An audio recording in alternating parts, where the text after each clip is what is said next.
నిజంగా ఆయనకి ఏ అకేషన్ ఉన్నా, ఏ సెలబ్రేషన్ ఉన్నా, ఆఖరికి ఆయనకి పద్మశ్రీ వచ్చినా లేకపోతే ఏమైనా కూడా his heart is with Basavatarakam.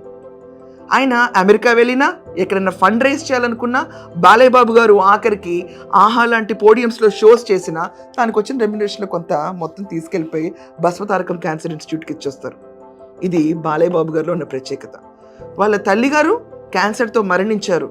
So అదే విషయం మీద బసవతారకం క్యాన్సర్ ఇన్స్టిట్యూట్ పెట్టినప్పుడు, Indo American Basavatarakam cancer institute పెట్టినప్పుడు, దీనికి నిధులు కావాలన్నప్పుడు ధారాళంగా దాతలు చాలామంది వచ్చి విరాళాలు ఇచ్చారు. దానికి తోడ్పడుతూనే దానికి ఉన్న బాలకృష్ణ గారు చరిష్మాని యాడ్ చేసి ఆయన కూడా కోటాను కోట్లకు డబ్బు తీసుకొచ్చి బసవతారకాన్ని నడిపిస్తున్నారు. ఇది బాలయ్య బాబుకున్న క్రేజ్. హిందూపూర్ అవనండి, ఇండో అమెరికన్ అవనండి, ఏ చోటైనా బాలయ్య మాకు ఇది కావాలంటే క్షణాల్లో జరుగుతాయి. నువ్వు ఎక్కడున్నా బాలయ్య బాబుకు ఒక లెటర్ రాసి, ఇన్ఫ్యాక్ట్ వసుంధర గారికి కూడా లెటర్ రాస్తే చాలాసార్లు హెల్ప్ చేశారని, గుప్తదానాలు ఎన్నో చేశారని చెప్పి న్యూస్ పేపర్లో ఆర్టికల్స్ ప్రింట్ అయినాయి.